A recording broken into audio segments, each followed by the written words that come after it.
So, Vice President Kamala Harris on Tuesday claimed that the lack of climate adaptation and climate resilience in North Triangle countries was the root causes of migrant crisis at the southern U.S. border.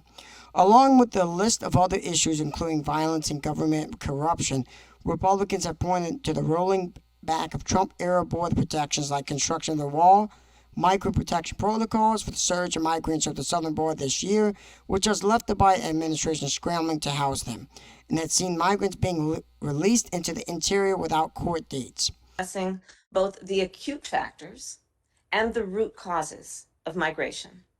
And I believe this is an important distinction. We must focus on both. First, the acute factors, the catastrophes that are causing people to leave right now, the hurricanes, the pandemic, the drought, and extreme food insecurity. And then there are the long-standing issues, the root causes.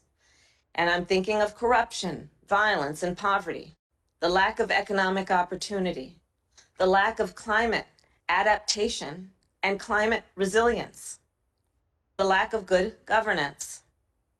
Just this weekend, we learned that the Salvadoran parliament moved to undermine its nation's highest court.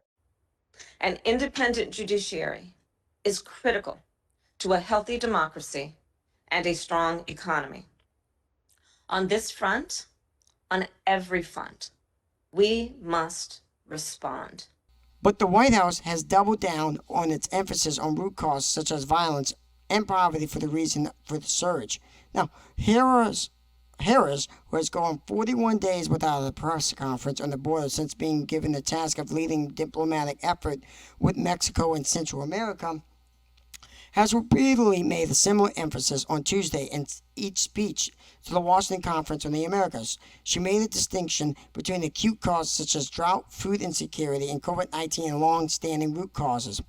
I'm thinking of corruption, violence, and poverty, the lack of economic opportunity, the lack of climate adaptation and climate resilience, a lack of good governance, she said. House Republicans questioned by while she didn't immediately go into detail, she later spoke of delivering food, shelter, water to the people of Honduras, Guatemala, working with farmers to plant drought-resistant crops and help women farmers increase their crops. Harris has cited weather and climate issues before when talking of root causes. We're looking at extensive storm damage because of extreme climate. We're looking at drought in an area and a region where agriculture is one of the most traditionally important bases for the economy. We're looking at what's happening in terms of food scarcity as a result of that, and in fact, incredibly food insecurity, which is used to call hunger food insecurity, she said. Now, and we're looking at, therefore, a number of issues that also relate to poverty, extreme poverty, and also there's violence obviously coming out of those regions, she said. When you look at those root causes, we are also looking at issues of corruption. Again, we're looking at the issue of climate resiliency and a concern about the lack of economic opportunity.